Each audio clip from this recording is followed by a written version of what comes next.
Hello and welcome to Ashford.com. You are watching an interesting video on how to save a life in an emergency. Simple guide to help you remember what to do in an emergency.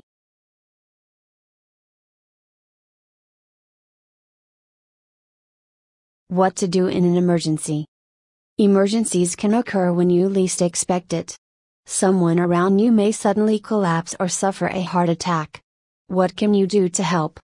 This is a short and simple guide that aims to help you remember what to do in an emergency. Dr. ABC. Here is a simple acronym to help you remember what you can do in an emergency. Dr. ABC. D. Danger. Get to the person and check for any danger.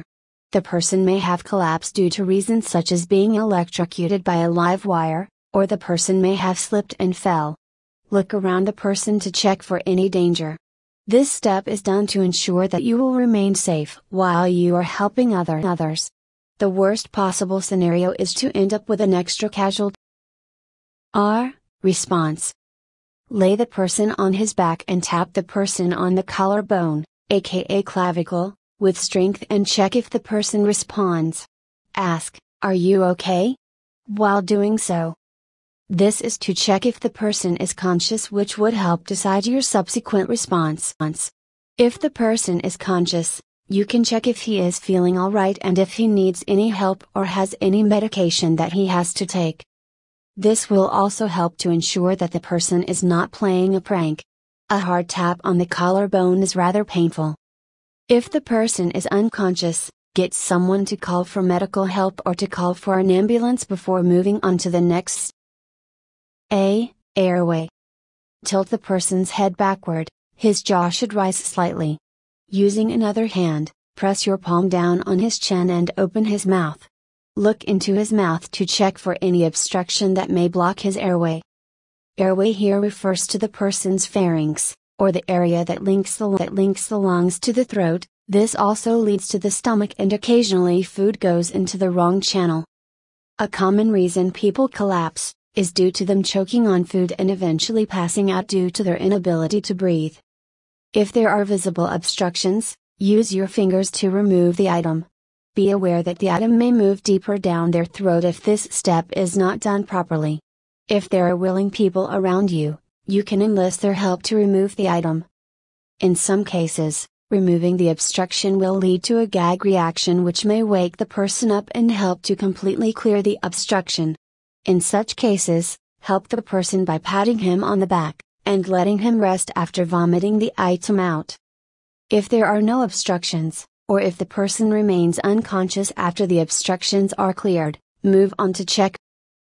B. Breathing. Check for breathing or any signs of life. Based on the Royal Life Savings Guidelines, signs of life include the following: responsiveness, movement, breathing and consciousness. You can check for breathing or signs of life by placing your ear next to the person's nose and listen for any breathing. At the same time, look at the person's chest and look out for any movement or rising of chest. If there is breathing or movement, place the person into a recovery position. The recovery position is detailed below.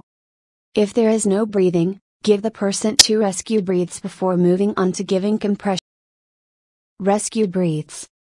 To give a rescue breathe, tilt the person's head back just as you had previously done to open his airway. Use the palm of your free hand to push his chin down to open his mouth. Place your mouth over his, ensuring that the entire mouth is covered. Breathe out into the person's mouth.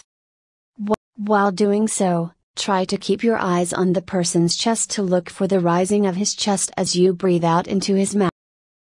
This step involves alternating between chest compressions and rescue breaths. Each cycle involves 30 chest compressions, done at a pace of 100 compressions per minute or 1.5 compressions per second, and 2 rescue breaths. Locating the point of compression. To locate the point for compression, feel for the base of the person's rib cage, follow the base to the middle of his chest. The part where both sides of the rib cages join is the xiphoid process. 2 finger space away from the xiphoid process is the ideal point of compression. If you panic during an emergency, Just place your palm at the area of equal distance from the person's nipples. Carry out the 30 chest compressions and 2 rescue breathe for 5 cycles before checking for any signs of life again.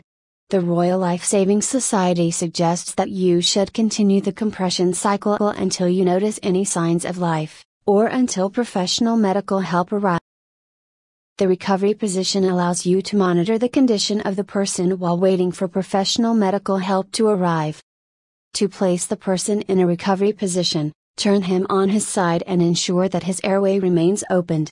To ensure that the person does not fall face flat onto the ground, place the hand of the arm which is away from the ground under his chin.